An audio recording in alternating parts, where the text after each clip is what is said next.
सपना एक देखो मुश्किलें हजार आएंगी। सपना एक देखो मुश्किलें हजार आएंगी। वो मंजर बड़ा खूबसूरत होगा जब कामयाबी शोर मचाएगी। मेरे प्यारे दोस्तों, इसी तरह आप मेहनत करते रहिए। हेलो दोस्तों, नमस्कार। स्वागत है आपका अपने इस प्यारे से माइंड ओपन यूट्यूब चैनल में। आज हम देखेंगे मोस्ट इम्पोर्टेंट जीके जीएस की क्वेश्चन जो हर कॉम्पिटिटिव एग्जाम्स के लिए मोस्ट इम्पोर्टेंट होगा। तो वीडियो अंत तक जरूर देखिएगा। अगर अभी तक चैनल से नहीं जुड़े हैं तो चैनल को सब्सक्राइब कर तुरंत जुड़ जाइए और वीडियो देखना शुरू कर दीजिए। देखिए क्या है पहला क्वेश्चन। देखेंगे पहला क्वेश्चन, हड़प्पा नगर की खोज किसने की थी? हड़प्पा नगर की खोज किसने की थी मेरे भाई मेरे दोस्त?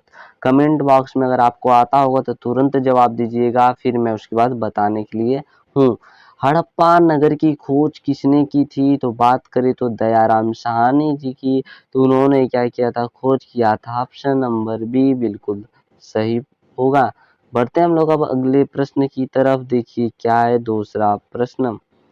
जर्मनी का एकीकरण किस युद्ध के पश्चात हुआ था? तो बात करें जर्मनी के एकीकरण की तो प्रशा और फ्रांस युद्ध में हुआ था। प्रशा और फ्रांस युद्ध में, जो कि ऑप्शन नंबर बी बिल्कुल आपका सही हो जाएगा। बढ़ते हम लोग अब अगले प्रश्न की ओर। देखिए क्या है तीसरा प्रश्न आपका। देखेंगे दोस्तों, निम्न में से कौन सी मिसाइल फायर एंड फॉरगेट के सिद्धांत पर काम करती है? तो एक आकाश ऐसी मिसाइल है जो फायर एंड फॉरगेट के सिद्धांत पर कार्य करती है।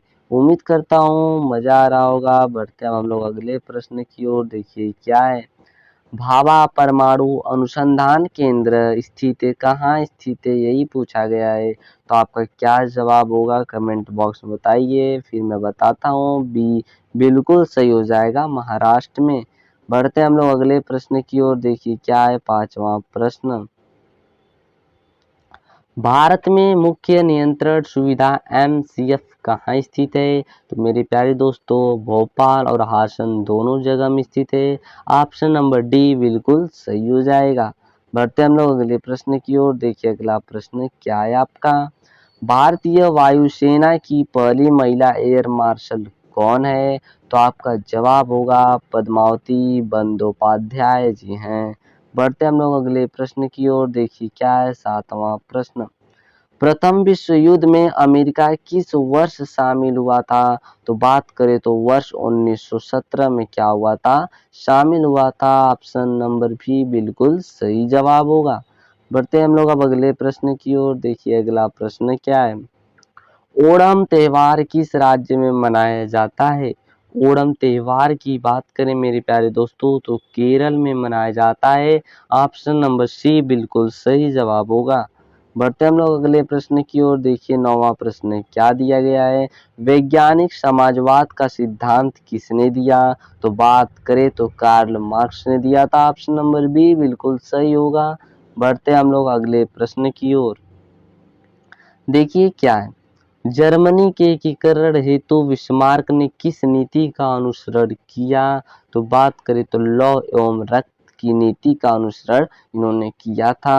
बढ़ते हैं हम लोग अगले प्रश्न की ओर। देखिए क्या है। देखिए इस प्रश्न को, महात्मा बुद्ध को किस स्थान पर महापरिनिर्वाण प्राप्त हुआ था? मोस्ट इम्पोर्टेंट है, अक्सर पूछा गया क्वेश्चन है और पूछा भी जाता है। तो जो कुशीनगर आप देखते होंगे, कुशीनगर वही महापरिनिर्वाण जहाँ प्राप्त हुआ था। ठीक है, बढ़ते हम लोग अगले प्रश्न की ओर। देखिए क्या है अगला प्रश्न। भगवान बुद्ध ने अपना पहला उपदेश कहाँ दिया था? तो आपको पता होना चाहिए, सारनाथ में दिया था। ऑप्शन नंबर डी बिल्कुल सही हो जाएगा। बढ़ते हम लोग अगले प्रश्न की ओर। देखिए अगला प्रश्न क्या है। करो या मरो का नारा किसने दिया था? तो बात करें हम लोग तो महात्मा गांधी की। तो ऑप्शन नंबर बी बिल्कुल सही होगा, महात्मा गांधी जी ने ही करो या मरो का नारा दिया था। बढ़ते हम लोग अगले प्रश्न की ओर। देखिए क्या है अगला प्रश्न आपका। भारतीय वायुसेना का आदर्श वाक्य क्या था? तो आपको बहुत अच्छे तरीके से पता होना चाहिए, महिमा के साथ आकाश को स्पर्श करें। ऑप्शन नंबर बी बिल्कुल सही हो जाएगा। बढ़ते हम लोग अगले प्रश्न की ओर। देखिए क्या है 15वां प्रश्न आपका। रूसी क्रांति की शुरुआत किस वर्ष हुई थी? तो बात करें वर्ष 1917 में रूसी क्रांति की शुरुआत हुई थी। बढ़ते हम लोग अगले प्रश्न की ओर। देखिए छठवां प्रश्न क्या है प्यारे दोस्तों। किस वेद को भारतीय संगीत का मूल कहा जाता है? तो आपको पता होना चाहिए सामवेद को भारतीय संगीत का मूल कहा जाता है, सामवेद को। ऑप्शन नंबर डी बिल्कुल सही जवाब होगा। बढ़ते हम लोग अगले प्रश्न की ओर। देखिए क्या है अगला प्रश्न। ध्रुव क्या है? ध्रुव क्या है? क्वेश्चन नंबर जो 17 बोल रहा है ध्रुव क्या है? तो आपको पता होना चाहिए उन्नत एवं हल्का हेलीकॉप्टर है।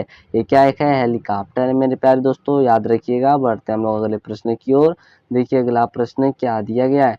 दिल्ली चलो का नारा किसने दिया था? तो आप बात करें सुभाष चंद्र बोस जी की, तो उन्होंने दिल्ली चलो का नारा दिया था। बढ़ते हम लोग अगले प्रश्न की ओर। देखिए अगला प्रश्न क्या दिया गया है प्यारे दोस्तों। यूरोप में धर्म सुधार आंदोलन की शुरुआत किसके प्रयासों से हुई?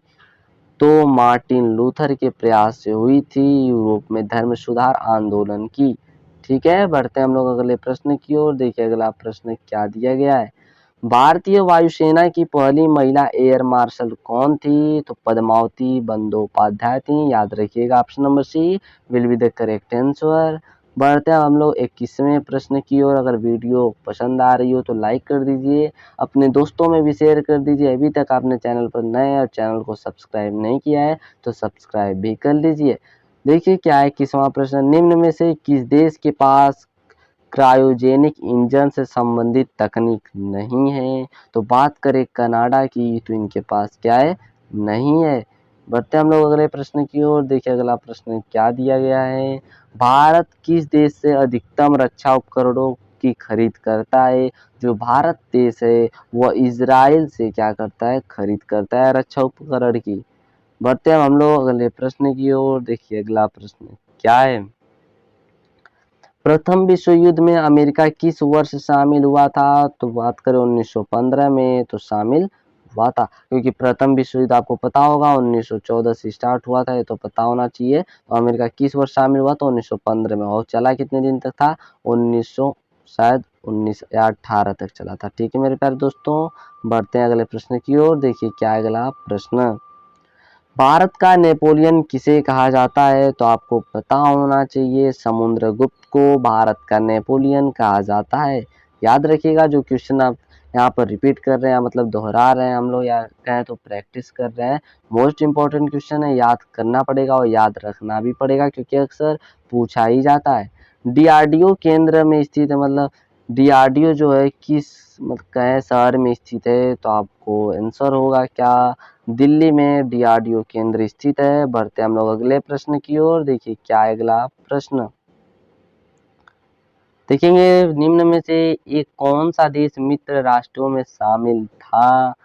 बता दीजिए जल्दी से कमेंट बॉक्स में आप लोग। तो बात करें तो इंग्लैंड की, अगर हम लोग इंग्लैंड की बात करें, जापान की बात करें, तो अमेरिका की बात करें, ये सभी लोग शामिल थे। तो इसलिए ऑप्शन नंबर डी बिल्कुल सही जवाब होगा। ठीक है मेरे प्यारे दोस्तों, याद रखिएगा, मोस्ट इम्पोर्टेंट प्रश्न था। देखते हैं अगला प्रश्न क्या है यहाँ पर। भगवान बुद्ध ज्ञान की प्राप्ति कहाँ हुई थी? तो जो भगवान बुद्ध को ज्ञान की प्राप्ति हुई थी वह बोध गया में हुई थी। ऑप्शन नंबर ए बिल्कुल सही होगा। बढ़ते हम लोग अगले प्रश्न की ओर। देखिए क्या है अगला प्रश्न। फासिज्म का जन्मदाता किसे माना जाता है? फासिज्म का जन्मदाता किसे माना जाता है? तो याद रखिएगा मुसोलिनी को माना जाता है, मुसोलिनी। ऑप्शन नंबर ए बिल्कुल सही हो जाएगा। बढ़ते हम लोग अगले प्रश्न की ओर। देखिए क्या है 29वां प्रश्न। निम्नलिखित में से किस व्यक्ति ने एक राष्ट्र एक नेता का नारा दिया था? तो बहुत आसान प्रश्न है, इसका आंसर हो जाएगा हिटलर। ऑप्शन नंबर ए बिल्कुल सही हो जाएगा। बढ़ते हम लोग अगले प्रश्न की ओर। देखिए क्या है अगला प्रश्न। Union of Soviet socialist Republic कब अस्तित्व में आया? तो बात करें तो वर्ष 1923 की इसी में अस्तित्व में आया था। बढ़ते हम लोग अगले प्रश्न की ओर। देखिए क्या है। जैन धर्म की पहली संगति कहाँ हुई थी? आज का लास्ट प्रश्न है, इसका आंसर आप कमेंट बॉक्स में देंगे और आप बताएंगे कमेंट बॉक्स में कि अगर आपको वीडियो पसंद हुआ, कैसा लगा है, अगर कोई कमी है या आपको किस चीज़ टॉपिक में दिक्कत है उस टॉपिक का नाम लिखिए, मैं उस टॉपिक को भी लाऊँगा। तब तक के लिए धन्यवाद। अगर वीडियो पसंद आया हो मेरे प्यारे दोस्तों तो लाइक कर दीजिए, चैनल को अभी तक सब्सक्राइब नहीं किया है तो सब्सक्राइब कर लीजिए और बेल आइकॉन की घंटी को भी ऑन कर लीजिएगा। फिर मिलते हैं हम अगले वीडियो में, तब तक के लिए धन्यवाद।